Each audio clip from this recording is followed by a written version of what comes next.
नमस्कार दोस्तों। अब विकी की जर्नी दोस्तों, जैसे कि हमने पिछले वीडियो में हमने बताया है कि विकी ने ये जान लिया है कि गरीबी से अमीर कैसे बना जाता है।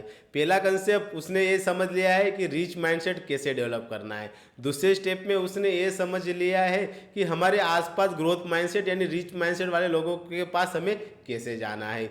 तीसरे माइंडसेट में उसने यह समझा है कि कैसे एम्प्लॉय, सेल्फ एम्प्लॉय, इन्वेस्टमेंट और बिजनेसमैन जैसे 4 क्वार्टर होते हैं, जिसके अंदर किस क्वार्टर में अमीर बना जा सकता है और किस में हम गरीब के गरीब रह सकते हैं। ये सारी चीज़ें हमने पिछले वीडियो में देखी है। जो भी ये वीडियो पहली बार देख रहा है दोस्तों, आपको पिछली वीडियो देखनी चाहिए। हम टोटल 50 वीडियो की सीरीज कर रहे हैं, जिसके अंदर एक गरीब इंसान, एक लड़का की जो 18 से 20 साल का है, वो कैसे धीरे धीरे करके कुछ आने वाले सालों में कैसे अमीर बनता है, उसकी जर्नी हम तय कर रहे हैं। अभी विकी धीरे धीरे अपनी कॉलेज की पढ़ाई शुरू कर रहा है, कॉलेज में जाते रह रहा है, लेकिन साथ साथ ही वो फाइनेंशियल की वीडियो देखते जा रहा है और साथ में बुक भी पढ़ते जा रहा है, जिससे कि उसे एक नया नॉलेज गेन हो जाए। और साथ ही में दोस्तों, जो कॉलेज में पढ़ रहा है उसमें भी पूरा ध्यान दे रहा है, जिससे कि वो ऐसी इनकम स्किल जनरेट कर पाए, कुछ ऐसा सीख पाए, ऐसे काबिल बन पाए कि आने वाले सालों में उसे एक अच्छी सी जॉब मिले, जिससे कि वो आगे इन्वेस्टमेंट कर पाए। तो दोस्तों, ऐसे करते करते उसके हाथ एक बुक लगती है, रिच डैड पुअर डैड, जो रॉबर्ट कियोसाकी की होती है। जो पिछला वीडियो देखा वो बुक भी दोस्तों रॉबर्ट कियोसाकी की ही है। लेकिन रिच डैड पुअर डैड में दोस्तों एक नॉर्मल कंसेप्ट है जो उसे समझ में आ जाता है, और वो कंसेप्ट है दोस्तों एसेट वर्सेस लायबिलिटी। अभी एसेट क्या होती है और लायबिलिटी क्या होती है, अब तक उसके दिमाग में दोस्तों ये कंसेप्ट ही नहीं था, ये वर्ड ही नहीं थे। लेकिन अगर उसे कहा भी जाता तो शायद वो रॉन्ग आंसर देता। सबसे पहले समझते हैं कि एसेट क्या होता है। एसेट ऐसी चीज़ें होती है दोस्तों, जो इस बुक को पढ़ने के बाद में हमें समझ आती है कि जो भी चीज़ आपको भविष्य में कमा के दे रही है वो एसेट है दोस्तों। और जो चीज़ आपने भले ही परचेस कर ली हो दोस्तों, लेकिन फ्यूचर में उसके लिए आपको पैसे खर्च करने पड़ रहे हैं, वह लायबिलिटी है दोस्तों। इस बुक को पढ़ने के बाद माइंड ही खुल जाता है दोस्तों, क्योंकि अब तक मैं भी खुद दोस्तों जो घर है उसको मैं एक एसेट मान रहा था, क्योंकि जिस घर में हम रह रहे उसकी तो कुछ वैल्यू है। जिस घर में हम रहे अगर वो भविष्य में बेचेंगे तो वो तो एसेट है, यानी मुझे पैसा देगा, तो इसलिए मैं एसेट मान रहा था। लेकिन इस बुक को पढ़ने के बाद दोस्तों पूरा कंसेप्ट ही दूर हो जाता है, क्योंकि दोस्तों जिस घर में आप रह रहे हो वो आपके लिए एसेट नहीं है। क्यों? क्योंकि दोस्तों आप जिस घर में रहे हो उसे कुछ सालों के बाद पेंट करवाना पड़ता है, उसकी मरम्मत करवानी पड़ती है, उसमें कुछ ना कुछ खर्चा आता है। मीन्स अगर उस पर खर्च करना पड़ रहा है तो दिस इज अ लायबिलिटी, नहीं कि वो एसेट है। ये चीज़ दोस्तों जब विकी बुक पढ़ता है तो उसे भी पता चलता है कि यार हाँ, अभी तक तो मैं जो चीज़ मेरे पास खरीदता था, महंगे महंगे मोबाइल खरीदता था, महंगे महंगे मैं कपड़े खरीदता था, महंगे महंगे मैं चीज़ें खरीदता था, उसको तो मैं खुद की मिलकत समझता था। लेकिन वो बुक पढ़ने के बाद दोस्तों उसका माइंड खुल गया और समझ में आया, नहीं यार, इस तरह तो अमीर नहीं बन सकते। इसलिए अमीर लोग अमीर बनते जा रहे हैं और गरीब लोग गरीब रह रहे हैं, क्योंकि लायबिलिटी वर्सेस जो एसेट की जो कंपैरिजन है, जो समझ है, वही गलत है दोस्तों। क्योंकि दोस्तों वो घर को, मोबाइल को, जो बड़ी बड़ी चीज़ें, उस पर तो हमेशा वो खर्च ही करता आ रहा था। तब से उसके दिमाग खुल गया और तब उसने सोचा कि अब से मैं हमेशा एसेट बनाने में काम करूंगा। लेकिन दोस्तों अब ऐसी कोई दिक्कत नहीं कि अगर जो चीज़ आपके लिए लायबिलिटी वो एसेट नहीं बन सकती, लेकिन कई सारी चीज़ें दोस्तों वो लायबिलिटी होने के बाद भी आप उसे एसेट में कन्वर्ट कर सकते हो। जैसे कि मैं आपको एग्जांपल मान लेता हूँ। मान लीजिए आपके पास 30-40 या 50,000 का लैपटॉप है, कोई भी लैपटॉप है, वो आपके लिए लायबिलिटी है दोस्तों, क्योंकि उसमें आप अगर मान लो गेम खेल रहे हो, मान लो केवल मूवी देख रहे हो या टाइम पास कर रहे हो, तो वो आपके लिए लायबिलिटी हो। लेकिन दोस्तों उसी लैपटॉप की मदद से अगर आप कोई फ्रीलांसिंग प्रोजेक्ट करते हो और कुछ पैसे अर्न करते हो, तो वो आपके लिए दोस्तों एसेट बन जाती है। उसी लैपटॉप का यूज करके दोस्तों अगर आप वीडियो एडिटिंग सीख जाते हो और वीडियो एडिटिंग का काम ले लेते हो, तो वो आपके लिए एसेट बन जाती है दोस्तों। मान लीजिए दोस्तों जो आपके पास कोई ऐसा घर है जो ऐसे ही पड़ा हुआ है, तो वो आपके लिए लायबिलिटी है। लेकिन अगर दोस्तों उस घर को अगर आप रेंटिंग पे चढ़ा देते हो, यानी महीने की आपको कुछ इनकम बैठे बैठे आ जाती है, तो वह घर आपके लिए दोस्तों एसेट बन जाता है। मान लीजिए आपके पास कार है जिसके आप सिर्फ घूमने के लिए यूज करते हो, क्योंकि उसके अंदर मेंटेनेंस लगता है, पेट्रोल लगता है और दूसरे भी बहुत सारे खर्चे होते हैं, तो वो आपके लिए लायबिलिटी है। लेकिन दोस्तों वही कार अगर आप ओला में चढ़ा देते हो, तो आप कुछ ना कुछ हर महीने कुछ इनकम जनरेट करते हो, तो वो आपके लिए दोस्तों एसेट बन जाती है। तो दोस्तों ये समझना भी जरूरी है कि अगर कुछ गलत हो चुका है तो कोई जरूरी नहीं, लेकिन एसेट और लायबिलिटी को समझने के बाद आप लायबिलिटी को भी एसेट में कन्वर्ट कर सकते हो।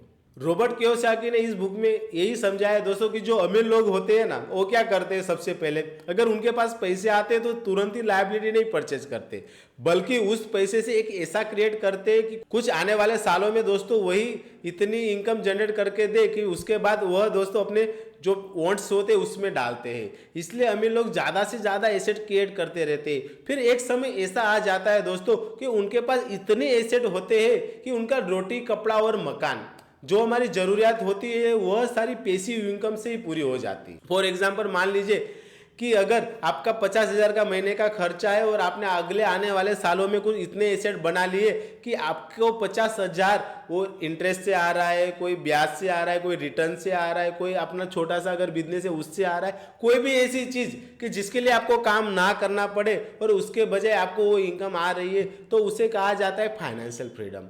अभी दोस्तों फाइनेंशियल फ्रीडम का ये मतलब नहीं है कि आपको जो चाहे वो कर सकते हो, लेकिन दोस्तों आपको रोटी, कपड़ा और मकान के लिए काम नहीं करना है। अब ऐसा समय आ जाता है दोस्तों जब अगर आप कोई बोरिंग सी जॉब कर रहे हो, आपके बॉस से अगर परेशान हो, तो आप वो जॉब क्विट कर सकते हो दोस्तों।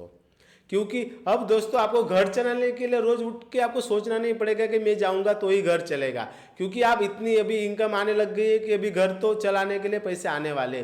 तब आप अपने पैशन पे काम कर सकते हो, जो चीज़ों के लिए आप टाइम देना चाहते हो उस चीज़ों के लिए टाइम दे सकते हो। लेकिन मेरा मानना है दोस्तों, अगर आप वैसी काम करते हो जो आपका खुद का पैशन है और उसके लिए अगर आप टाइम देते हो, तो उसमें ऐसा सोचता हूँ कि आप जॉब से भी ज़्यादा उसके अंदर ज़्यादा कमाओगे, क्योंकि दोस्तों आप उसमें बिना पैसे के भी काम कर रहे हो, और जो काम अगर आप बिना पैसे के कर रहे हो उसके अंदर दोस्तों कोई कंपटीशन आ ही नहीं सकती। क्योंकि आप अगर अपना क्लाइंट के लिए काम कर रहे हो तो A1 काम करोगे, क्योंकि आपको उसमें मजा आती है।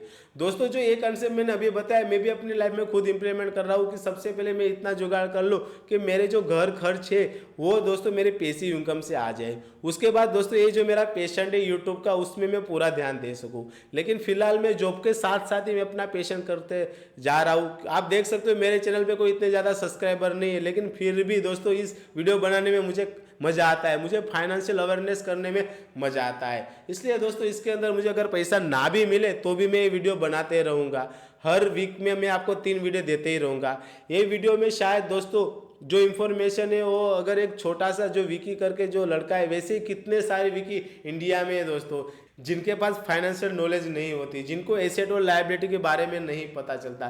कैसे फाइनेंशियल फ्रीडम अचीव की जा सकती है अगर हम सैलरी भी कमा रहे हैं तो भी दोस्तों, क्योंकि दोस्तों ये सारी चीज़ें मैंने बहुत सारे वीडियो देखे, मैंने बहुत सारी बुकें पढ़ी है, बहुत सारे दोस्तों ऐसे ब्लॉग्स मैंने रीड किए, बहुत सारे केस स्टडी मैंने रीड किए, आर्टिकल रीड किए। उसके बाद मुझे समझ में आ गया दोस्तों, क्योंकि ये फाइनेंशियल के जो नॉलेज है ना ही हमें स्कूल में पढ़ाया जाता है, ना ही हमें कॉलेज में पढ़ाया जाता है, और ना ही सरकार और जो भी प्रशासक है वो हमारे पास ऐसा कोई रास्ता लाते जिससे कि हमें फाइनेंशियल नॉलेज मिले। इसलिए दोस्तों इसी कारण से मैंने दोस्तों ये यूट्यूब की जर्नी चालू की है कि जिससे हमें फाइनेंशियल नॉलेज मिल सके। अगर हम सही तरह से हम हाई इनकम स्किल अर्न करें, अच्छी तरह से कमाएं, अच्छी तरह से बजटिंग करें, अच्छी तरह से एसेट क्रिएट करें, तो दोस्तों एक आम आदमी जो 10, 15, 20 हज़ार रुपये भी अगर कमा रहा है वो अगले कुछ आने वाले सालों में दोस्तों करोड़पति बन सकता है। शायद दोस्तों अभी पिछली वीडियो की तरह मैंने इस वीडियो में मेरे सब्सक्राइबर नहीं है, इसलिए दोस्तों ये बात किसी को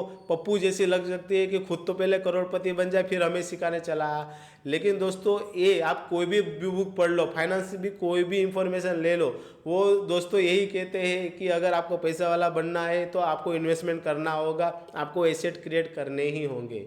साथ ही में दोस्तों वो ये भी कहते हैं कि पहले आपको सिक्योर करना होता है अपनी लाइफ को, अपनी हेल्थ को। उसके बाद अगर दोस्तों आप इन्वेस्टमेंट पे ध्यान देते हो तो अगले कुछ आने वाले सालों में आप करोड़पति बन सकते हो और फाइनेंशियल फ्री हो सकते हो।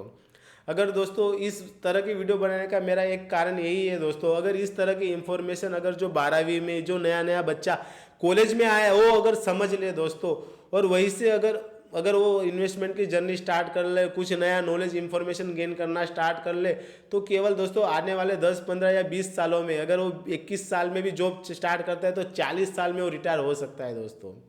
अगर क्योंकि दोस्तों 40 साल के बाद के उसमें तकरीबन दोस्तों आधी जिंदगी रहती है, आधी जिंदगी दोस्तों अपनी वो पैशन की ओर जा सकता है दोस्तों। यहाँ पे मैं कोई बिजनेसमैन की बात नहीं कर रहा हूँ कि बिजनेस करके लाखों करोड़पति 2, 4, 5 सालों में बना जाए, उनके लिए ये वीडियो नहीं दोस्तों। ये वीडियो उनके लिए है कि जो कॉलेज में स्टूडेंट है, जो भी नई नई उनको जॉब लगेगी 10-15 या 20,000 की, उनके लिए ये वीडियो है, ये पूरी सीरीज उनके लिए है दोस्तों।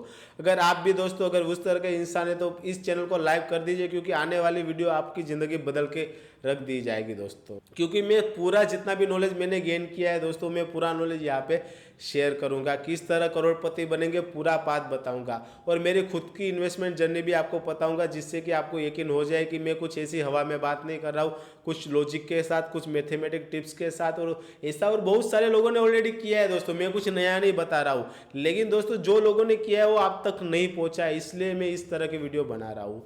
आशा है दोस्तों आपको एसेट और लायबिलिटी के बारे में पता चल गया होगा।